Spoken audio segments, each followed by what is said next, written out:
Okay, good afternoon, students. I hope I am audible. Good afternoon, sir. Good Good evening. afternoon. Good evening. Today, we have, I am here with you people, I am here in front of you to discuss another topic on life skills. I hope all of you are safe and sound. It's 22nd May 2021. The time is around 5 p.m.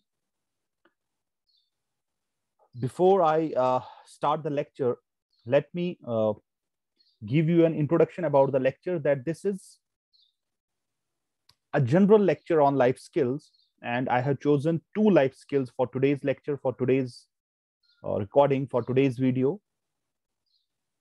But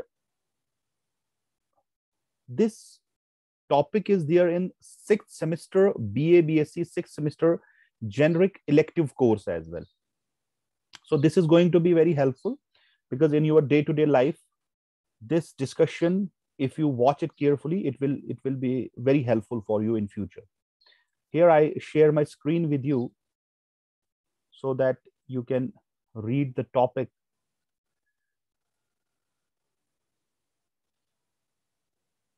Here is the screen. So the topic is effective communication skill and empathy skill. As I told you in the beginning, that I chose two skills on daily basis. Last time it was self-awareness skill and interpersonal relationship skill. Today we have effective communication skill and empathy skill, definition and features. We will discuss the definition of these skills, and then we will move on to the important features, so that you will come to know how to be an effective communicator, how to learn this effective communication skill, and then a very important, a very human skill, that is empathy skill, which we will discuss towards the second half of this lecture. Here is the screen. First, we will start with effective communication. See, communication is a noun, right? Communication, you all know that it means to talk to someone, right? Now the point is to learn to become an effective communicator, to learn the art of effective communication. That is what we are supposed to do, right? Effective is adjective, communication is noun. So you have to learn the skill of effective communication. You are supposed to have this skill of effective communication in you. But before we move on to the definition and to the features of effective communication, we should know the root of this, the origin of the word communication. So you can read it on your screens. I am talking about the etymology of the word, the origin of the word, the roots of this word communication. It has a Latin origin. It has a Roman origin, right? There's a playlist in my YouTube channel, a private playlist. I delivered a lecture to the students of GDC Magam on the history of English language. Do watch that lecture, because you will come to know why most of the English words come from either Latin literature, or I can say from Latin language, or from Greek language. And some of them are from other languages as well, but mostly most of the words have been derived from Latin and Greek, right? So the etymology of the word, if we discuss that, you see in front of you, a word is written there. Communis is a Latin word, which is a noun, which means common or commonality, right? One word is from which the word communication has been derived is communis. It's a noun, it's a Latin word, which means common or commonality.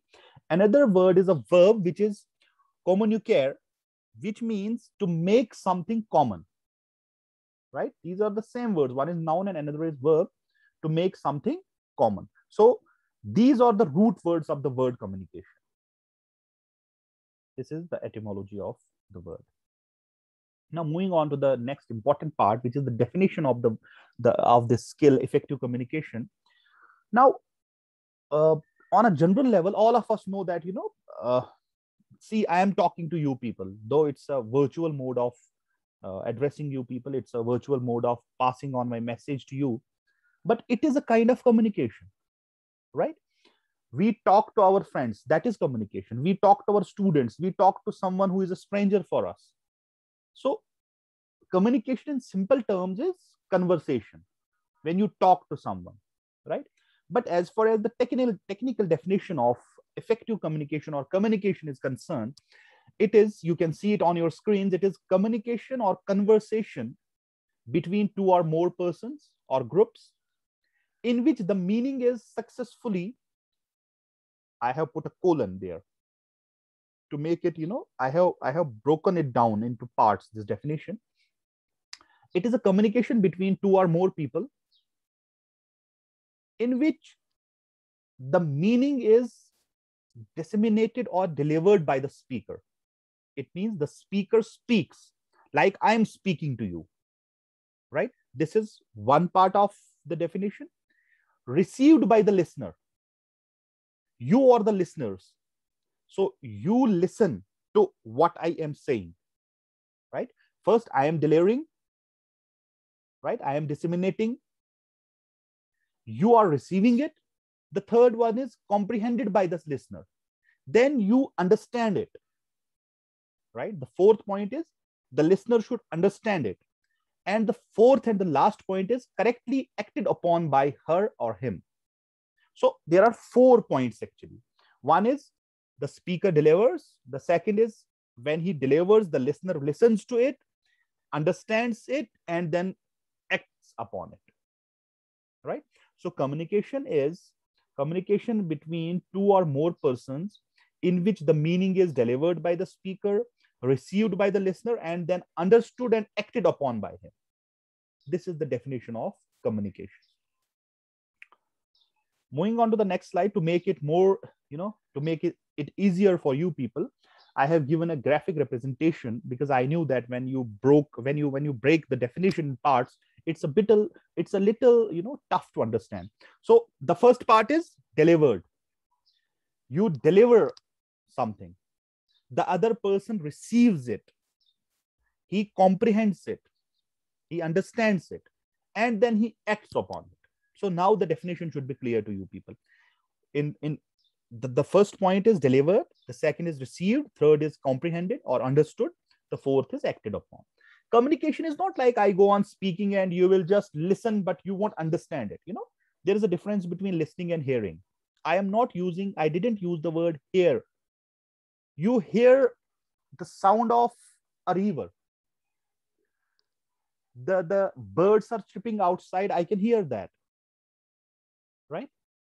I can hear any type of sound which is there outside, but I'm not able to understand it. What one bird is trying to say to another bird, I'm not able to understand that.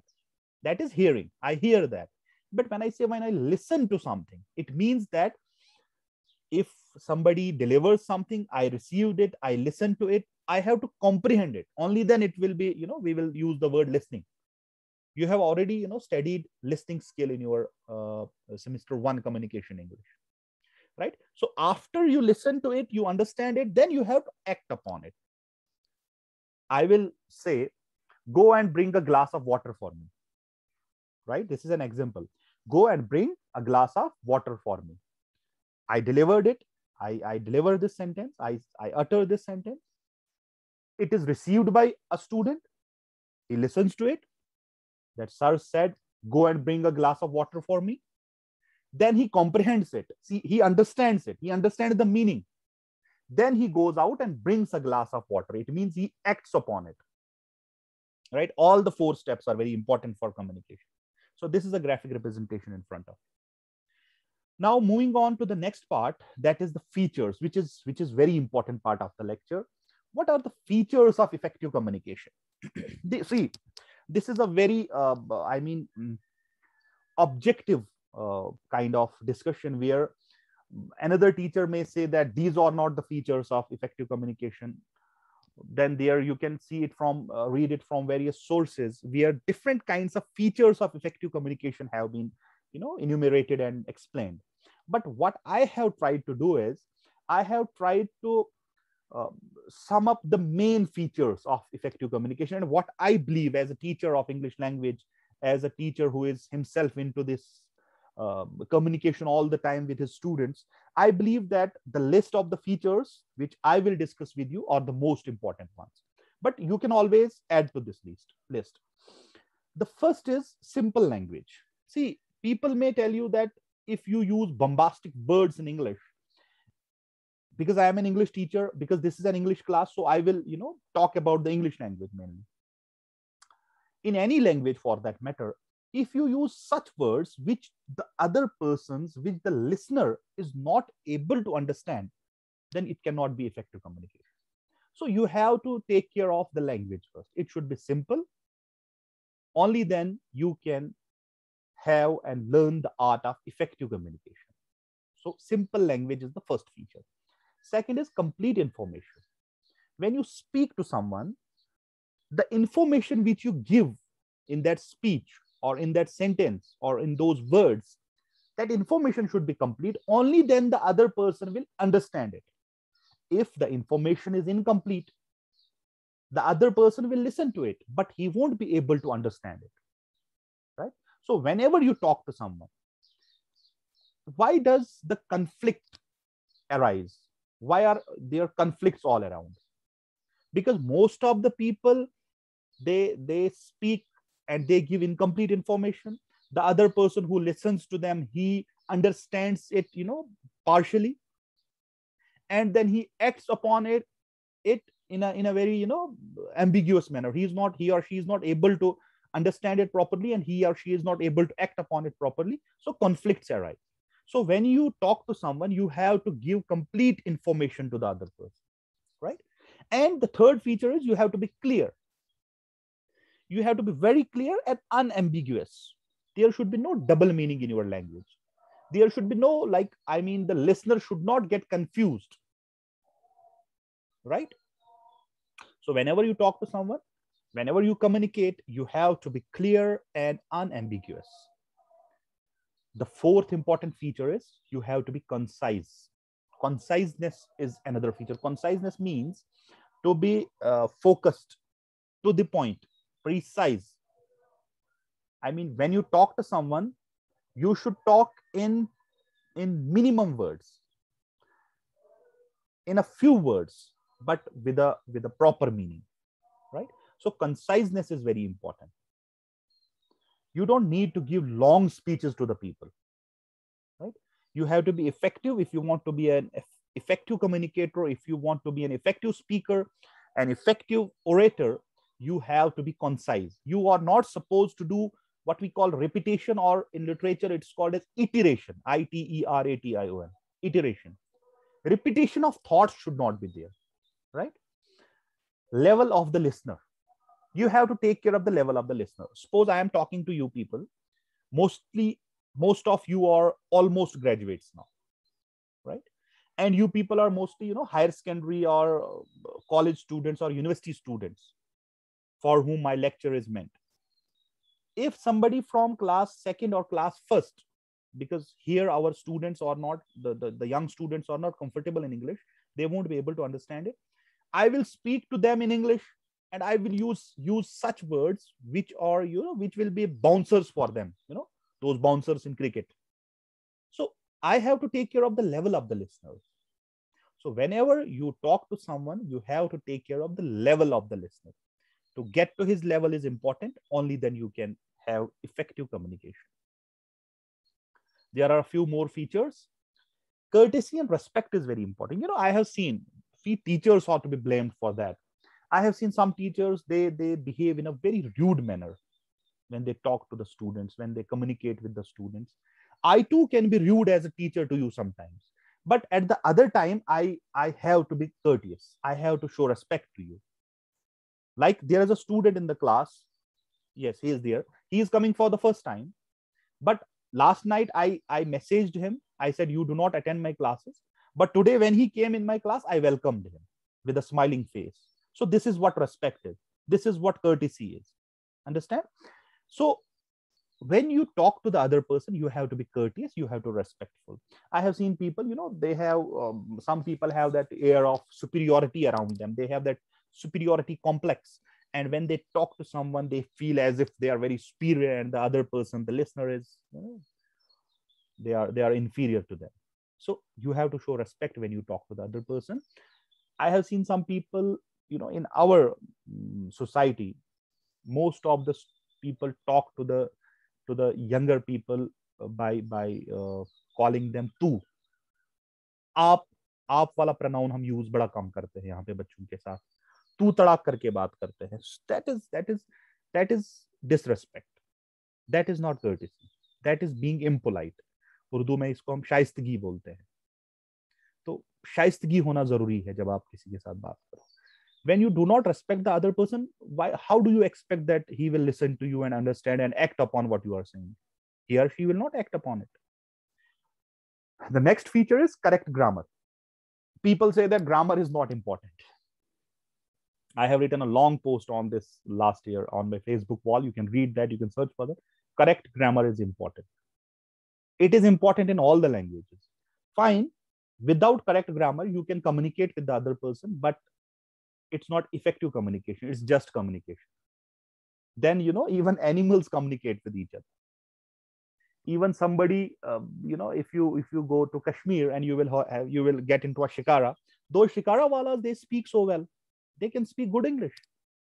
But you cannot expect proper use of tenses, proper use of clauses and relative pronouns and all these issues. You cannot expect this from them. But I always say, as a teacher, mind it, mark my words. You can discuss this issue with me if you disagree.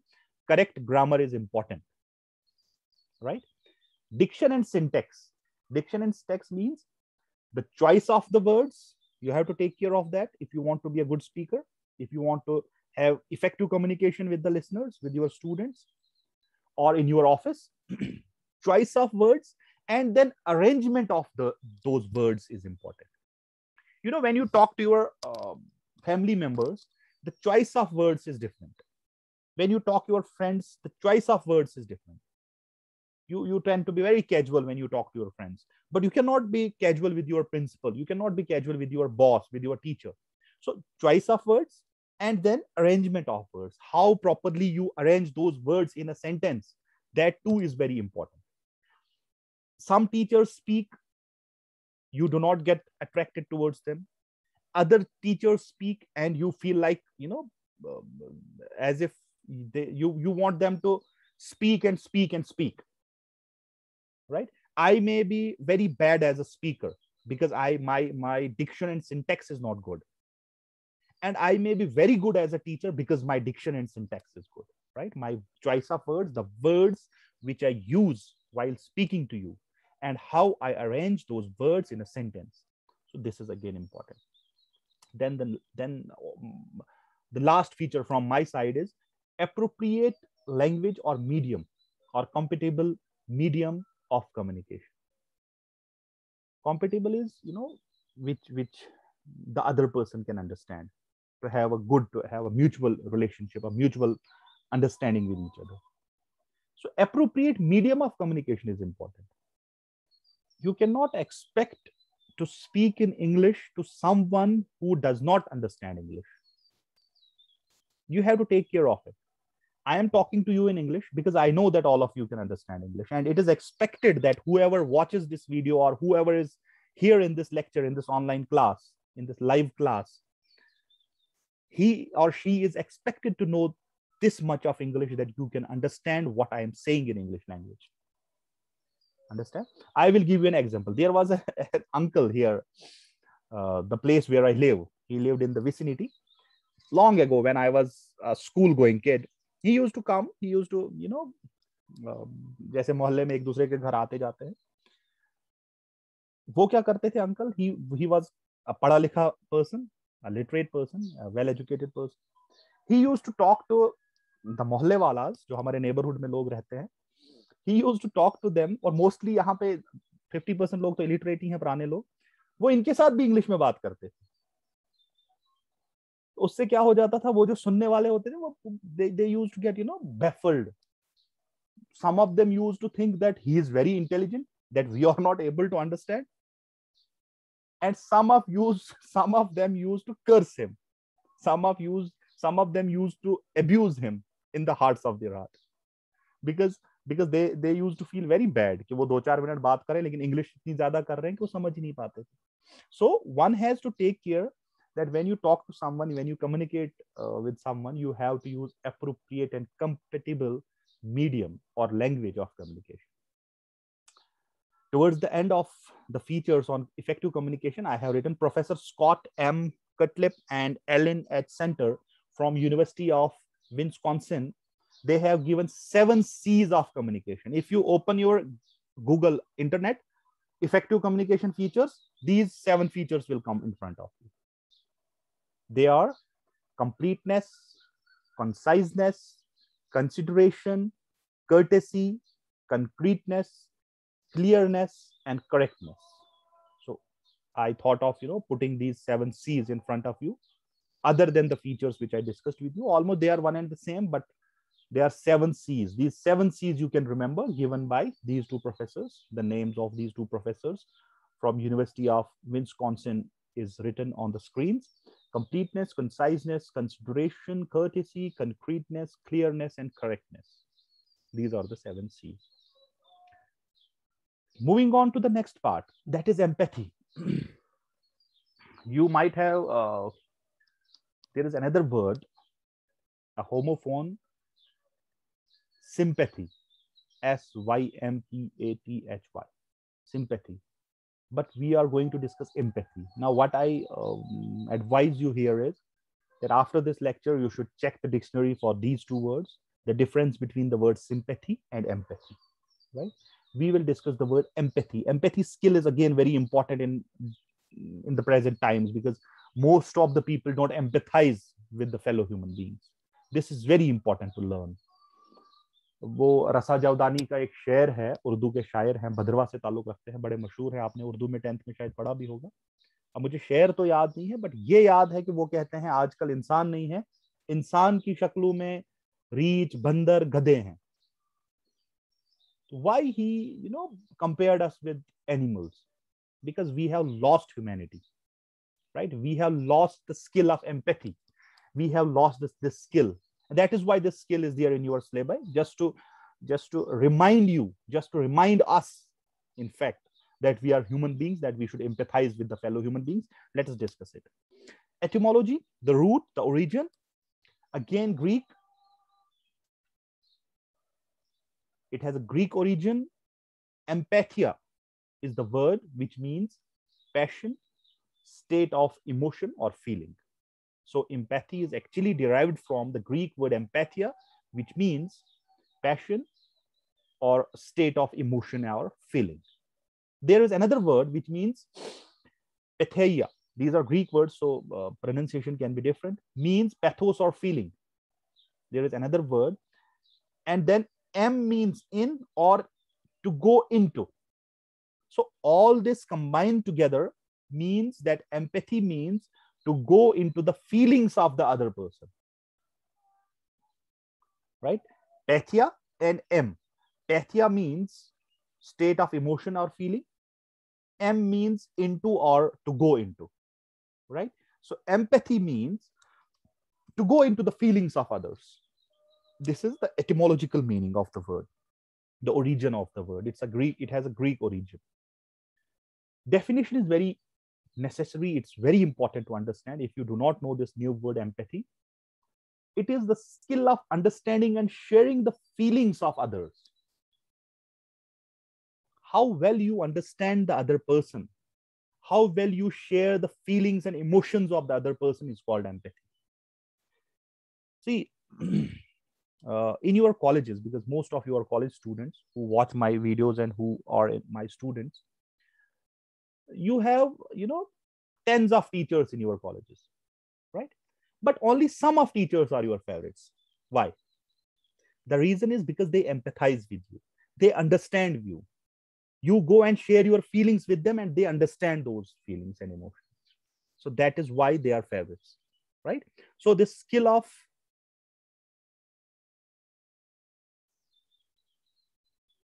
Radha जो आपने पूछा है ना, मैं बताता हूं last पे. The skill of understanding and sharing. So some teachers empathize with you, that is why they are favorite, right? Putting yourself in another person's place, या दूसरा तरीका है बोलने का, अपने आप को दूसरे की जगह पे रख के सोचना. आप में से किसी बच्चे को प्रॉब्लम है, you share it with me. I should be able to understand that. I should be able to put myself in your place. Like एक proverb है, एक phrase है, to put yourself in someone's shoes. इसका मतलब ये नहीं है दूसरे के जूतों में अपने आप को डालना. No, it means to believe, to understand, or to put yourself in his place. Like we say, आप मेरी जगह होते तो आपको पता चलता. तो वो दूसरे की जगह पर जाके उसको समझना, that is very important. That is called empathy. Then there are two types, effective and cognitive empathy. I am not going to discuss them because that is out of the scope of this lecture. I have just written it on the screen in the slide that so that you people can talk about, you people can further study. If affective and cognitive empathy, there is one more, somatic empathy. You can discuss that as well. Now, features. To understand the other person's perspective, you should understand the other person's viewpoint. What we usually do, we keep on talking, we keep on putting across our opinion, but we don't understand other person's viewpoint.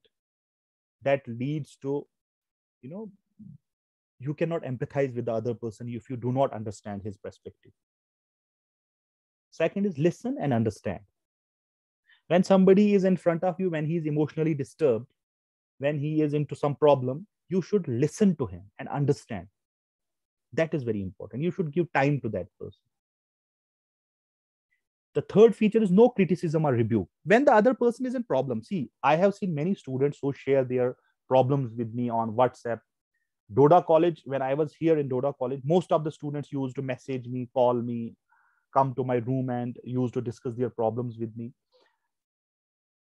Even if the other person, you feel that he or she is wrong, at that time, when he is in a disturbed state of mind, you are not supposed to criticize him or her. You are not supposed to rebuke her or him. Rebuke is to get rude, to scold. Dantna jisko kehte hain. At that time, you have to understand him. You have to listen to him, you have to understand, and you are not supposed to criticize or rebuke at that time. The fourth feature, last one on the slide, is to give best possible suggestions and give the other person the best possible suggestions. What you think is best for yourself, give him that possible suggestion. Now it is up to the other person whether he takes it, whether he acts upon those suggestions or not, but do what is best for you. Suggest what is best, what you feel is best for the other person, right? The next slide and the last one should not be judgmental. You should not be judgmental. Most of the times what we feel, we pass on judgments about the other person. We pass on judgments on the people. We feel that the other person is, he's a criminal kind of person. He is a sinner, but without looking into ourselves. अपने गिरेबान में झांकना जो है, that is more important. We should not be judgmental on the basis of a single incident. We should not be judgmental on the basis of one mistake committed by the other person. No. As they say that every sinner has a future and every saint has a past, quote unquote. I quote, every sinner has a future and every saint has a past, unquote. जो गुनहगार है उसका future है, वो कभी भी सुधर सकता है, ख्याल रखो इस चीज का. और जो इस वक्त सेंट बन रहा है, बहुत ही ज्यादा रिलीजियस और बहुत ही नेक है, every saint has a past. उसका पास्ट रहा होगा, वो पास्ट में पता नहीं क्या रहा होगा.